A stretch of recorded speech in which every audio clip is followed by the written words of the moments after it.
Hello, everybody. Welcome. This is your host, Fernando from the Sellerboard Show. I have a special, very special guest today. Of course, as usual, his name is Dan Ashburn from the Titan Network. But before you watch this amazing interview, you have to go to sellerboard.com if you are an Amazon seller that wants to have full control of your Amazon store. Enjoy.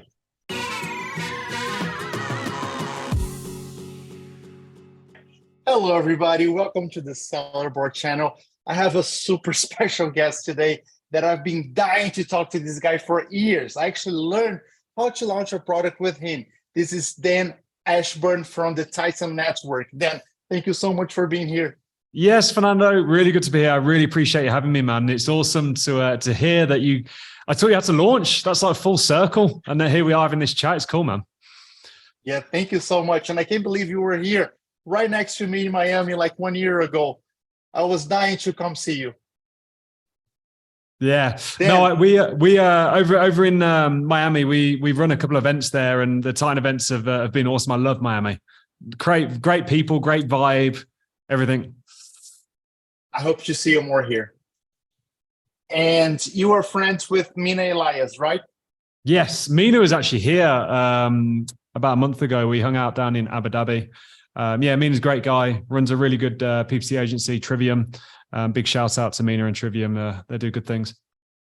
We had him like 3 weeks ago. Cool. Here. So that was Awesome. very cool too. All right. First question for you, Dan. Your story. Okay. Short version of my story. I grew up, found the internet very early age, sort of 11, 12 years old, figuring out the early days of the internet and computers. What city are you from? Tell us. What city? Birmingham in the UK. So born and grew up in Birmingham in the UK, moved over to Tenerife, which is part of the Canary Islands, Spain in Europe in my early teens. Spent a few years there and then ended up back in the UK for a short amount of time before joining the military. Was in the British Air Force for just shy of 5 years. The Royal British Air Force. Yes. Yeah, just before going full time into kind of my entrepreneurial journey. In that process, was obsessed with the internet, making money online marketing. Started making money online around 13, 14. Hired my first VA when I was 14. Which is kind of like 16, 17 years ago now. And in that journey have gone from kind of making money online, affiliate marketing in my teens, to starting an agency and helping Invisalign with their lead generation, to helping a local jewelers become the second largest gold bullion dealer online in the UK, and then falling into Amazon kind of early 2014, around 9 years ago now. And over the last kind of 9 years, growing from strength to strength.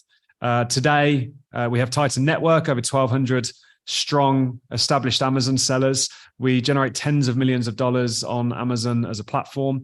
And my team currently sits now at, I'm actually doing a team building challenge here shortly. My team is now 200 people across 28 countries. So it's been it's been a wild ride. Lots of ups and downs, lots of lessons, but very grateful and kind of fortunate to be where I am. What do you fly? What do I fly? I didn't fly in the Air Force. I was in. I was actually, you didn't. Oh, everyone asks that question. I was actually in communications, so it was all tech related. It was all in like tech and IT related. So it all kind of lent in. But even while I was in the military, I was that guy in the dorm room. Kind of, I was running a web hosting company on the side. I was building websites, deploying SEO campaigns, and it got to a point where I was just earning far more than my military salary on my side hustles, and my ambition was getting the better of me. And that's where I came out. I said, you know what, I can help people with this online marketing stuff, and went from my back bedrooms, my mother-in-law's garage, to offices in the city, from zero to a 7-figure business in about 12 months. But this was kind of back in the day before Facebook ads really boomed, before Shopify came out. Really cut my teeth early in that process. Nice. Why did you choose Dubai to be your home place? Honest answer, we were here on vacation late 2020. It was the only place that we could come And I also brought over people from my management team. So my management team are across the US and Europe. It was the only place that all of us could meet in the same location with all the travel restrictions that were taking place. So I did that. Then I stayed here for a bit of a vacation, and we went back to the UK for the Christmas and New Year period. And the government there put a lockdown in force and kind of changed all the plans. And then on March 4th, they attempted to lock down the country for the third time. So on March, I think it was 5th or 4th. But anyway, the next morning we jumped on a flight and said, okay, let's go back to Dubai and kind of ride it out there. Because here was a lot more, there was restrictions in place, but it was a lot more chill. That was 2 years ago. Now my kids are in school here. We're residents and we've never looked back, to be honest. Amazingly inspiring place. It's becoming the new kind of financial capital of the world. And yeah, the level of entrepreneurs and just the inspiration here is phenomenal.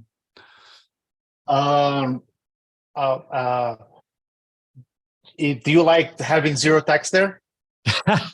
Everyone says this to me, but because my main entity structure is over in the US, I actually still pay, or I pay US tax. So I'm not completely tax free, but it is beneficial. Yes, for sure.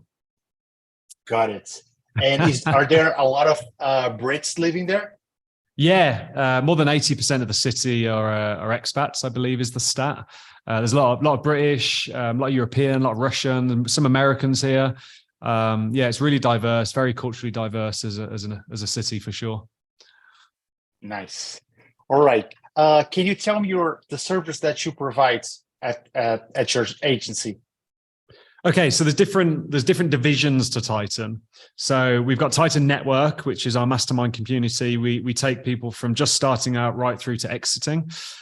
We have Titan Ignite, which is our agency and operations division. That's my team that's been operational for kind of 9 years now. Within that, we have 3 main services. One is full account management, and we partner with brand owners to take control of the Amazon channel and drive aggressive growth. That's called our partners program. We have content. So we have built an in-house content capability. And then recently we actually acquired a content agency over in Europe with the goal of improving our own content across our own brands, but then selling the capacity.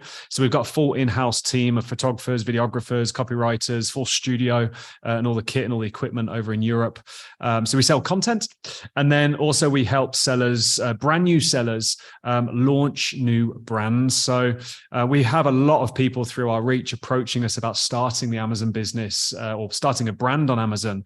And they've maybe not got much time, but they've got capital. And essentially, we offer a brand launch service where we will help them pick a product with minimum 25% margin for advertising, concept a brand, put all the brand content together, and develop and source that product, differentiate that product, and then launch that business to 10,000 a month in revenue before handing over the reins and kind of doing a bit of a transition period with them to help run that business.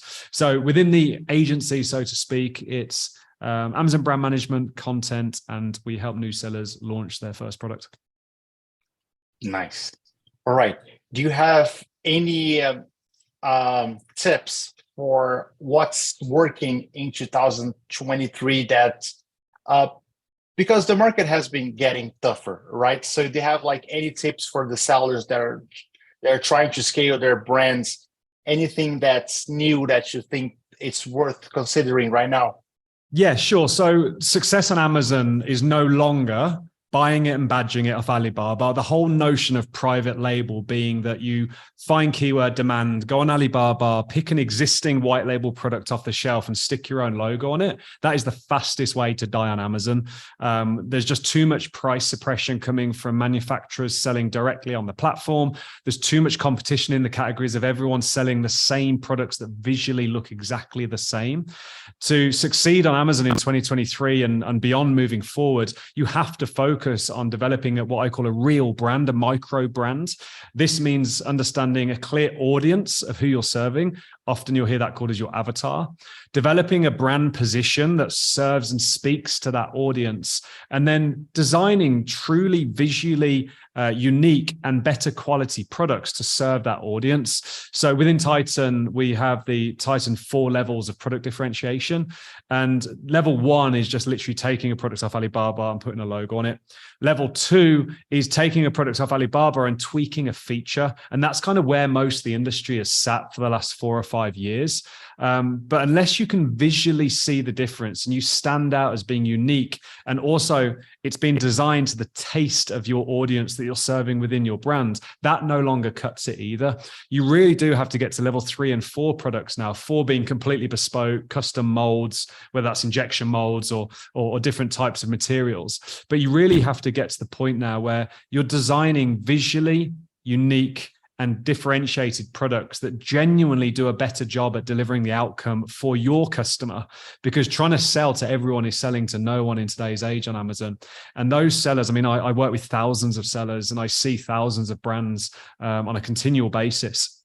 Those sellers that are launching as new sellers and aren't getting anywhere because they've just followed some of this training they find on social media of buy it on Alibaba, stick a logo on it, are wondering why.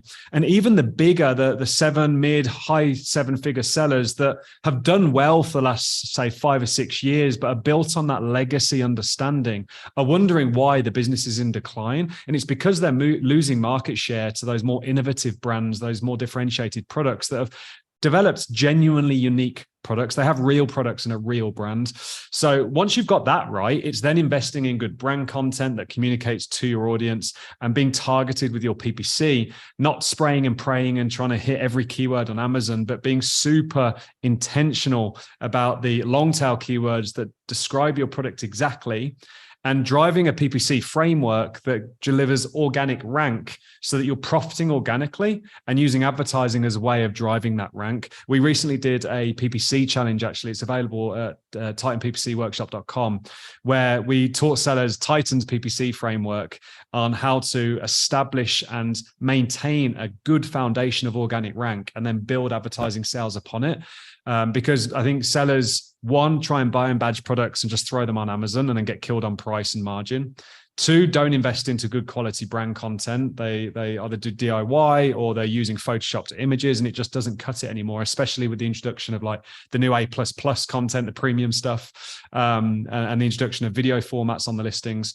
And then 3, aren't taking a targeted approach to their PPC with the goal of controlling organic rank, which is where the profit comes from. So if I was to kind of give 3 pieces of advice, it's focus on those 3 levers: differentiate product, invest in good quality brand content that communicates to your customer, not to everyone, uses their language, addresses their pain points, talks about the benefit to them, and approach PPC with a targeted strategy and a system to deliver organic rank on Amazon. And that's where you scale your profit, and it's ultimately profit that wins. Thank you so much. Now, back to the mold part. Mold part costs a lot. How much does a mold cost usually around? It depends on the material, and I'm not sitting here saying that you must invest in custom molding, although that's the biggest differentiator, because then you can get into the likes of utilities patents, design patents, and an IP that protect you and create. But you can pay anywhere from $2,500 to $20,000 for a mold. It really depends what it is. But there is a middle ground in level 3, as we call it, which is using materials that don't require molds. So think about wood, foam, fabrics. These textile type products, they don't require molding, but with the combination of some design work, you can design visually unique products that are better for your audience. You can go as far as copywriting those designs to give you some level of protection on the listing on Amazon, and you can enter the market there. How much does it cost to make a patent or a copyright on a design? Copyright you can do for a few $100s. A patent is more involved, and you should seek obviously advice from patent lawyers and attorneys, and that'll cost you a few grand, maybe $4,000 or $5,000 to kind of get going in that. But if you think about Amazon as a platform now, differentiation, really winning the click, and the life cycle of that product and the longevity of that product really coming from how well you can defend your position One, gain credibility through reviews and try and chase reviews. But reviews in today's world come from having a good quality product with a passionate audience. So it all comes back to the brand and the audience. And then two, being able to protect it physically on Amazon with IP is really where kind of enterprise value lies. Gone are the last sort of 3 years now where like these aggregators are just buying anything they can based purely on the financial performance. You've got to be building a level of defensibility, uniqueness, and design into your products if you want to sell this brand at the end of the day for a few $1 million. Is it hard to convince your supplier to do a custom design if you are a new seller and you're starting like with a 500 MOQ? Yes, very difficult, but that's where you take it down the scale and you understand that first product, you need to differentiate in other ways. You need to differentiate with your brand. There's plenty of categories out there where you can go in and completely disrupt the category just with good, solid branding. Look at Dollar Shave Club, for instance, in when they came through, or look at Zesty Paws as they came through in pet. If you focus on really addressing a specific target audience and then develop a really strong brand that communicates it, you can do it on brand alone. And then you can start looking at basic form and function tweaks. So without requiring molding, what can you do to change this product, reading the reviews in the market and all the feedback points to create visual and quality change? And then design is really, really effective too. So if you go to say 99designs.com and you work with a designer or Upwork or Fiverr.com, and you can come up with something quite unique that can be printed onto the product. The product's form is still the same. That's still the same product off the shelf off Alibaba, but you can visually make that stand out. You'll see this a lot in the baby category and homeware categories where there's a big design taste. Now that does come with its own strategic challenges because the advertising play is a bit more sophisticated there. You have to kind of understand what's driving the search, understand what's driving the sales, and really understand the design taste of your customer. But it's more these types of products that are winning on Amazon today, because ultimately in a sea of results, when that shopper searches Amazon, your product jumps out at them because you know who they are, they click yours and they buy yours. And it really comes down to one, brand, and two, differentiation. Nice. Do you think adding like gifts to your products, like extras, bonuses, does it still work? No, I've never been a fan of it. And the reason I've never been a fan of it is I was burnt very early with it. Now, let me be really clear. If there is clear search intent for a bundle or for a kit, you'll see like kits, bundles, sets, then that is its own product in its own right. And you should absolutely do that. But if you're going to just add something, so you've got a Me Too product off Alibaba and you're going to just add some widget to it to try and stand out, generally what happens is 6 to 12 months from now, the price in the category is being brought down because you're selling the same products that the same manufacturers are selling on Amazon, and you can't compete on their pricing. So they're bringing the category pricing down. You've got nothing differentiating you. Generally, you don't have the reviews to compete either. But now you've got this added cost base because you've added this thing, and you can't compete on price. Your margin gets squished and it's a death spiral to the bottom. So yeah, often just adding a widget to a white label Me Too product is a very short-lived cycle. Used to work back in the day. I'm talking like 2015, 2016, when Amazon was quite scarce with sellers and these types of approaches. But in today's world, there's no real value being created there and it'll get eaten alive.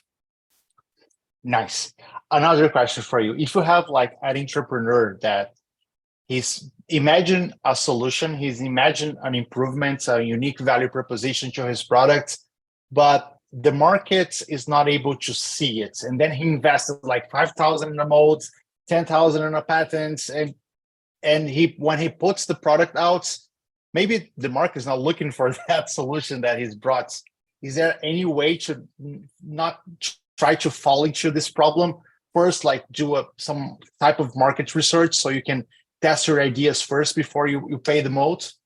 Yeah, absolutely. So there's multiple data points of feedback. But first and most obvious one, once you've established demand for the product type on Amazon through your keyword research and the various tools that are available, is looking at customer reviews and using the tools out there to quickly determine what are the things that consumers like in the market and what things they don't like. That's kind of your broad positioning. Then you look at question and answers, you look at secondary images, and then to tailor it down to an audience, you start getting into the Facebook groups, the YouTube channels, the hashtags, and really start understanding the segment of that market. I think the mindset of a seller on Amazon being that there's just categories and you either sell in home and kitchen or you sell in sports is very old thinking. What you need to be understanding is that within the home and kitchen category, there are hundreds of different avatars or audiences that you can serve and hundreds of different segments that you can carve out and take with a very specific subset. We really are in the age of micro brands, and it's the micro brands that really pick an audience to serve that win. And once you get into that, if you take an audience-led research process, designing, developing the products is easy. And it also makes launching easy because you can go find passionate influencers on platforms like TikTok and Instagram and YouTube. You can build pre-launch email lists to launch them too. You can set a Facebook group up and have them feedback. There's loads of ways once you've got an audience that you can really focus in. I actually did a masterclass on this recently. It was called the Titan Brand Revolution Masterclass. If anyone wants access to that, they can reach out, where we spent 2 hours going through this, all the product levels, how to find the audience, how to align the product design mapping with the audience. And it really is this more sophisticated approach that generates success on Amazon now. Love it. It's totally worth it. Yeah, 100%. Because you can spend much more money on molds and flop and make a flop. Totally worth it. If you were to change something about your Amazon journey, what would it be? Fail faster. Fail faster? Yeah, fail faster. Success is built on a pile of failures, and the faster you fail, the faster you succeed. In the early days, I probably spent 2 years or so kind of hesitating a bit too much, maybe clinging onto products a bit too long emotionally, not applying everything I knew to be true because I was just clicking the buttons and reacting. So really it would be fail faster and then remove myself faster as well. I'm a big believer in spend as much time as possible as the founder, as the CEO, working on the growth of the business, not working in the business, reacting to Amazon's nightmares that they give us, clicking the buttons, doing customer service. Remove yourself as quickly as possible from that process, and the compound and speed at which the business will grow 10x's. And I talk about 190 plus staff now, tens of millions on Amazon. We have network as a community with over 1,200 amazing sellers as part of the community. We have proprietary software inside of Titan that's only for members, the Titan Way operating system. None of it would have been possible to achieve if it wasn't for establishing an A-player team. And it's only really in the last, say, 3-4 years of the 9, maybe a bit longer, maybe 4 or 5, where we've started to see that exponential growth. If we'd stayed on the track that we were on, say, 6-7 years ago, we wouldn't have got to where we are today because we wouldn't have been able to move as quickly as we have. So fail fast and replace yourself.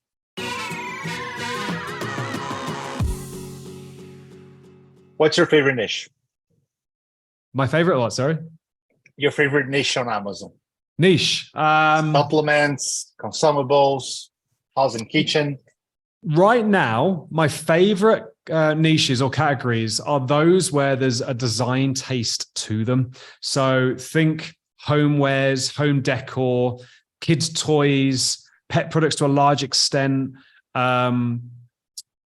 What else? Anything that has a level of design taste to it. Now, I say that because, yes, the product differentiation is easier because you've got form, function, but then you've got that design layer. But then there's also a lot of advertising plays that you can play on in those markets because there's not so many direct keywords. A lot of the other placements work as well. So in terms of where I like, it would be kind of design-led categories right now, just because of they're very underserved. And then anything with a consumable element, anything with a repeat purchase element is obviously building the lifetime value, and that's what we're here for. So yeah. Nice. Do you still like supplements 2023? Do you think supplements, how hard do you think supplements are right now to launch a brand on supplements? I do like supplements, but only for the seasoned seller because it can be a bit of a bloodbath. If you don't have the experience to really dive into kind of more mature advertising strategies, really being targeted with your advertising spend and really understanding what segment of the supplement market you're serving, you can get eaten alive. So I absolutely do like obviously for the consumable reason, but it is extremely competitive, and you need to ensure that you have the right strategy. You know, the old saying, the success is in the preparation. It really is true with supplements, and almost beauty to a large extent as well. You really need to have a strong game plan going into a market like that. Let's say you have a student that wants to start Amazon store supplements. How much money do you think he would have to invest to start on he becomes scalable? That is a very big question. Depending on the market, depending on the market, depending on how, depending on what subset of the market you're going after, you really need to have the pockets to be able to invest for 6 to 12 months comfortably without seeing a solid return, because you've got to invest in building those reviews up, building the review moat, and getting that recurring order base up to compete with the base level of sales velocity in the category. And that's really the thing I think most new supplement sellers forget, is they're competing with a base of subscribe and save. So the line of sales velocity is already high, and you've got to get there before you take over it to start achieving rank. So yeah, and again, clear audience. Nowadays, leveraging external is a key part of that success. So 6 to 12 months, it's a big play. Okay, and how do you have like an idea of values? Are we talking 50K USD, 100K, 150K? I wouldn't probably be the best to. I haven't launched a supplement brand in a few years now. I think today, if I was to take a rough guess at it, you'd be looking at 50K plus, easy. Okay, cool. Thank you. Next question: are we in a recession? How to deal with it? Are we in a recession? Okay, I'm no economist, but I do know that everything I buy is more expensive.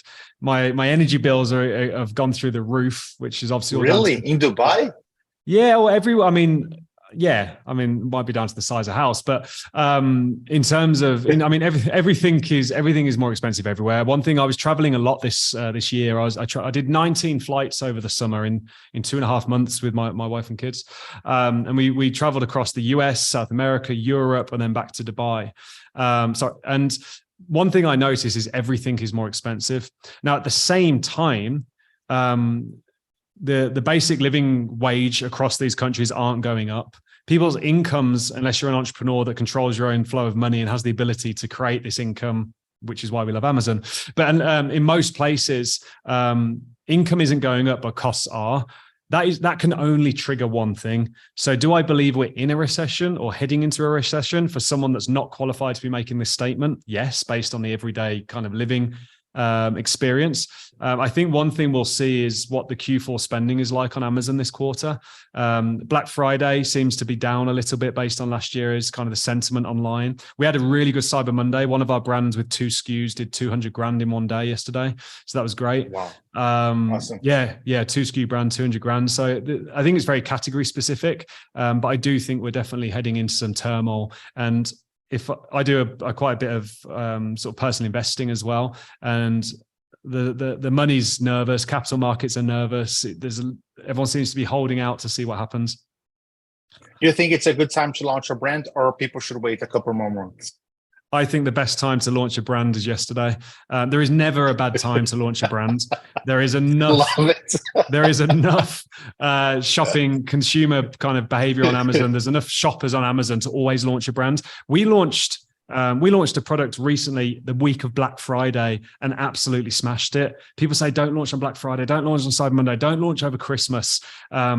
We've always just gone, do you know what? We're confident in what we're doing. And if there's more people buying, that's more opportunity to sell, isn't it? So yeah, there's never a bad time to launch a brand on Amazon, providing you're following the right blueprint, right framework, you've got the right financial margins in the product, you've made a good effort to differentiate that product, you know who you're selling to, and you've got a targeted launch strategy. That really kind of, you understand what you're doing. There is never a bad time to launch on Amazon. Nice. All right, I have another tough question for you. Sorry about that. Throw them at me.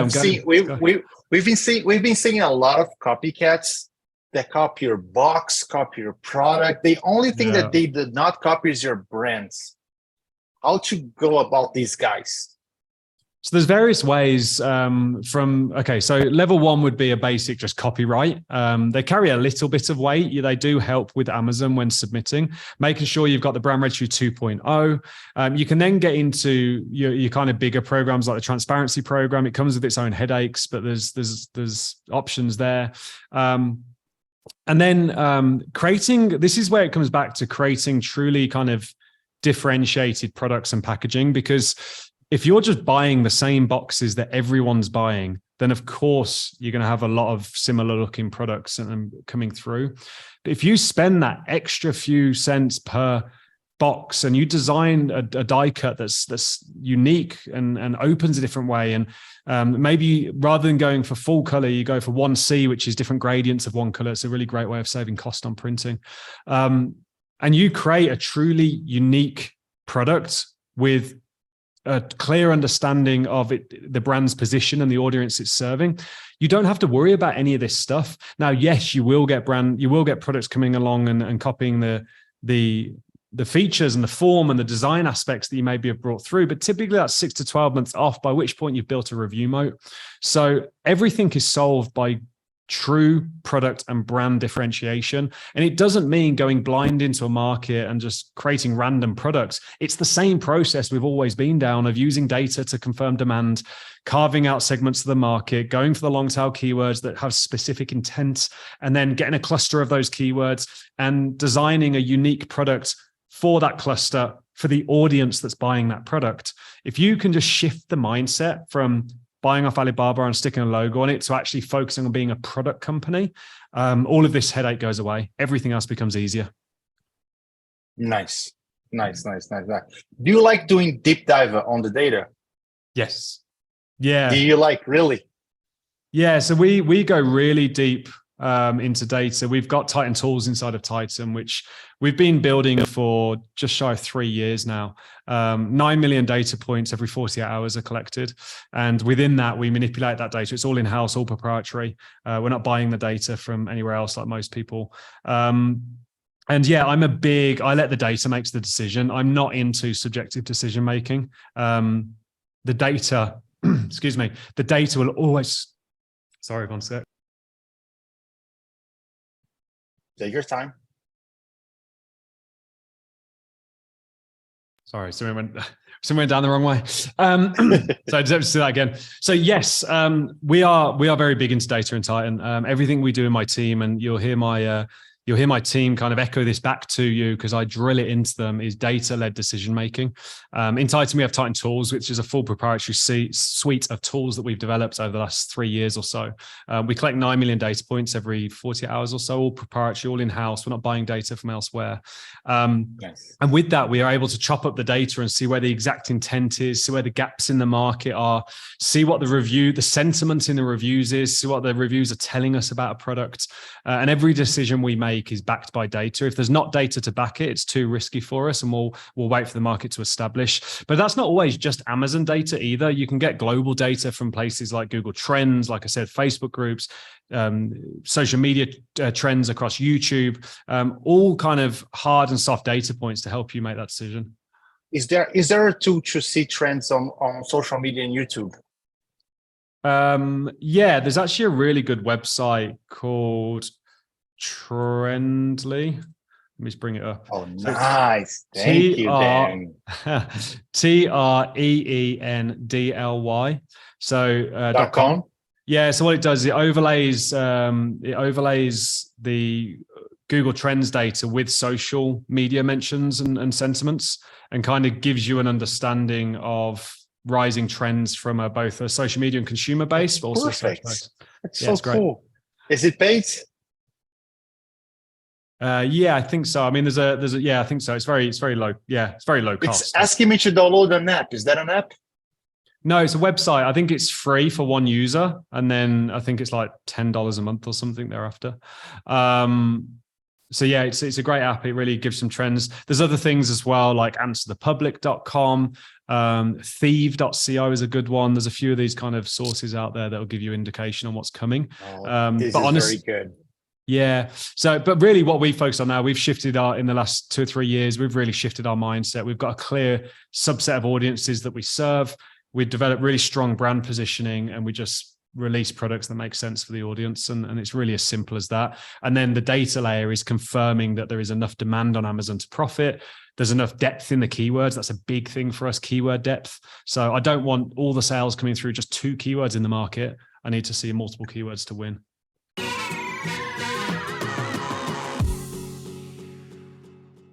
What is keyword depth? Is it long tail?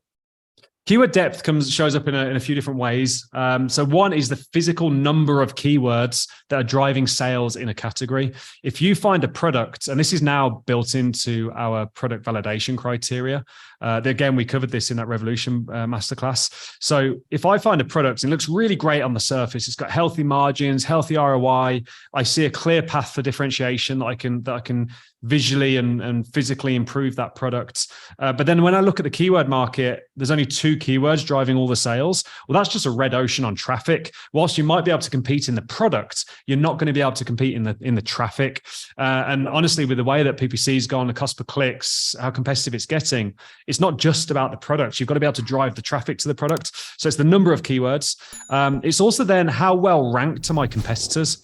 If all of my like for like, and you need to be comparing apples for apples on this, but if all my like for like competitors are ranked for 95% of the relevant keywords that have got, say, more than 500 searches a month, then that's an extremely saturated market from a traffic standpoint.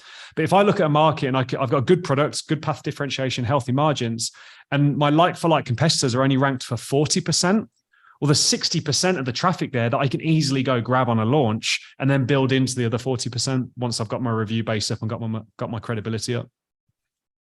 Nice.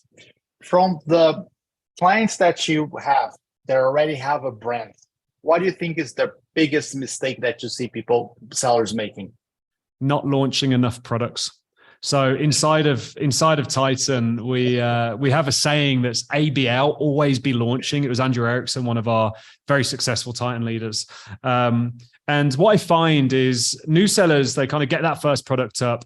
They're overcoming those cash flow hurdles of investing into the second, third inventory cycle whilst trying to look at a second product. We're fortunate now because there's a lot more finance options in the market than there used to be. And they get going and they maybe get to 2 or 3 or 4 products, and they just kind of sit there, 4 or 5 products, managing the reordering, the cash flow, kind of getting on top of them, because it's a cash intensive business, isn't it? The cash is either in a warehouse in China, on a boat to Amazon, or in Amazon. It's not in your bank account.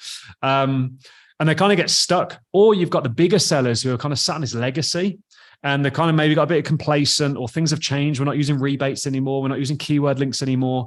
They can't just throw an Amazon listing up. They're kind of starting to see that kind of decline across their catalog, and maybe they lost a bit of confidence. Those that are really winning are those that are, as I keep mentioning, truly differentiating products and establishing brands with a clear audience. And 2 are doubling down on their product pipeline. Inside Titan, we teach the product pipeline process, where you should always have products in research, validation, development, ordering, in production, and on the water. And if you haven't got products in every one of those stages, then you're not pushing growth, you're not growing. And if you're not growing, you're dying. And that's really kind of the notion of it. So I think the biggest mistake I see people making is not launching products consistently. And I think the reason that they'll tell you they don't is because of cash and finance. But nowadays, as long as you've been trading for more than 6 months and you've achieved a moderate level of success on Amazon, there is more than enough finance options out there, working capital options in your business to really fund that growth. Okay. Do you have any favorites? Finance option? Yeah, good couple of call outs. Really like sellers funding. Leo and his team over at Seller Funding, they do a fantastic job. Their terms are good. They're fair terms. We've worked with Wayflyer recently, good guys as well. They'd probably be the main 2, and then also Payoneer. Payoneer have done quite well. They're 3 names that you can have a look at. Nice. All right, we're almost there. We're getting to the end. Do you have any social media strategies for sellers? Micro influencers on TikTok. So everyone will tell you to go use the TikTok creator marketplace. The problem with it, don't get me wrong, it's a fantastic tool. But the problem with the TikTok creator marketplace is there's around 100 million content creators on TikTok. There's 8 million in the marketplace. So what that tells us is right now it's early days. The creators aren't adopting it, and there's a lot of people reaching out to those 8 million. So what I'd say is go on TikTok. Find a brand that mirrors what you're aspiring to be. So they're a bit bigger than you. They're probably a bit more mainstream. Go and take a look at their content that's going viral and look at the hashtags they've used. Search those hashtags. Find creators that are smaller but have really high engagement. And then create a list of, so one, first off, create a list of all the hashtags. And then two, create a list of all the influencers, the content creators that align with your audience. You can see from the videos they're making, they serve the same audience you're targeting. And then reach out to them for product for post. And these smaller kind of micro emerging influencers, they'll take free product in return for posts. And what it also will do is give you user generated content that one, you can have posted onto your Amazon listing in the Amazon Shorts and all the stuff that goes on there, the videos. And then two, have a look into something called Spark Ads. So if you get an influencer or a creator that produces a piece of content, it starts taking off. You can actually put advertising dollars behind their content with Spark Ads, and you can put some fuel behind it. The secret to this is volume. You want to build a production line, a conveyor belt, where you're just achieving as many of these as possible. And for the cost of a product, you can actually start getting into 10, 20, 30 promotions in a given month for your product. And it really is the extra velocity that none of your competitors are doing. And it will just keep you ranked. And because it's going out to a passionate audience, the reviews come and show up naturally as well. So yeah, that's killing it right now. And we've just built out a full team for this. Love it. Thank you so much. What are your idols on the Amazon seller space? Idols in the space. Okay, it's a bit. I've never been asked that before. Okay, so in terms of respect where respect is due, got a lot of respect for the guys over at amazing.com, Matt Clark, originally Jason Katzenbach, Mike McClary. Those guys obviously created this world that we're all in. I love them. They were the founding fathers, so to speak. So a lot of respect for those guys. In terms of who's doing well today, it's the sellers I'm seeing come through with a complete fresh mindset, where they're using Amazon as a launch pad, but they're focused so heavily on the brand and the product that they're perfectly suited for Shopify. They're perfectly suited to go off omnichannel, maybe even retail one day. These guys are my idols. There's no kind of like guru or big seller in the market that I sit back and I go, oh, wow, they're absolutely killing it. The guys that I think are killing it, and I really kind of are inspired by, are some of our big Titan members that have brands that you look at it and go, wow, that is a complete new generation of a seller. And whilst it inspires me to level up, I think it also kind of demonstrates that if you don't shift to this kind of micro brand revolution, as I'm calling it, then you are going to get left behind. And the old tactics of using hacks to sell on Amazon are dead, and you're just going to get eaten alive. Got it. Love it. Love it. Love it. Do you have any courses or book that you recommend for Amazon sellers? In terms of how to sell on Amazon successfully, obviously it's titannetwork.com. Check it out, join the community, get all the frameworks that we teach and have perfected over the last 10 years. Our members represent $1 billion on Amazon, $1 billion. And all of that knowledge goes back into the Titan Way operating system that you pick up and you put in your business. In terms of books, I'm big into kind of more mindset stuff like Extreme Ownership, great book, really what you need to have. I found it here. Yeah, dear. I found the two characteristics for success in any entrepreneur, let alone Amazon, is persistence and resilience. If you can demonstrate persistence, resilience, and ownership, it doesn't matter what you throw yourself at, you're going to be successful. If you want to kind of get into more of the how to build a team, you can join the TitanTeamChallenge.com. That's coming up next week. Or there's some great books like Work the System, E-Myth Revisited. And then you've kind of got your broader books like EOS, which are okay, but not very specific for the Amazon business. So yeah, I'd really focus on get your mindset right first and then down into kind of the tactical. All right. Last question. I always end with this question. What's your biggest problem that you face today? Biggest problem I face today.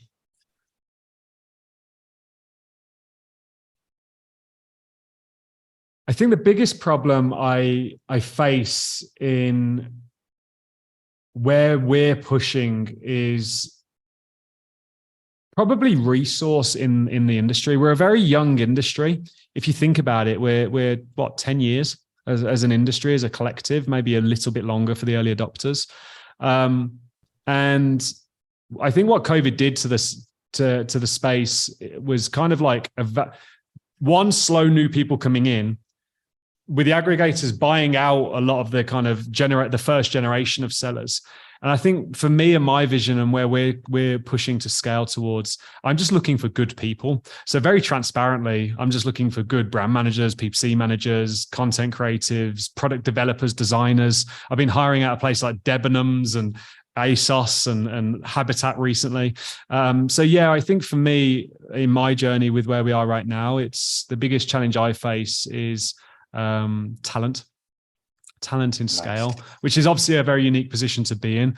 I think in terms of the platform, to make it a bit more relatable, I think the biggest challenge we face is transitioning from this legacy mindset of buying and badging products, using some basic Amazon PPC and basic kind of launch and conversion hacks, and transitioning over to developing and designing real differentiated brands and products, and managing that process, I think is a challenge for people to face as well. Nice. Perfect. Thank you so much, Dan.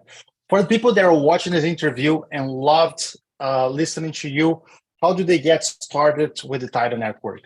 Head over to titannetwork.com to learn more about it, and then also follow us on Instagram, Titan Network Official. All right. And feel free as well, as I mentioned there, Fernando, feel free to connect with me personally. I've mentioned a few resources here, like the Brand Revolution Masterclass, the Titan PPC Workshop, the upcoming Titan Team Challenge. So if you want any of those links, just reach out to me. I'm on Facebook, Instagram, etc. All right. Then thank you so much for your time. I really appreciate it. I appreciate you, Fernando. It's awesome, man. Anytime. All right. Thank you, guys. That was our interview with Dan Ashburn for the Titan Network. Don't forget, go to titannetwork.com right now.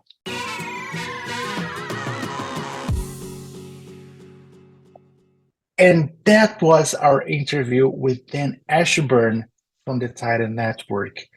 What you have to do now is go to sellerboard.com. If you want to have full control of your Amazon store, you have to go there right now. Click on the demo account, play with the software. I'm sure you're going to like it. You'll be able to have inventory management, profitability, P&L, PPC optimization, request and review automation, refunds for lost inventory, listing change alerts, and also be able to have user management between what people can see and cannot see. I'm sure you're going to like it. So go now, sellerboard.com, and I'll see you guys on the next video. Bye-bye.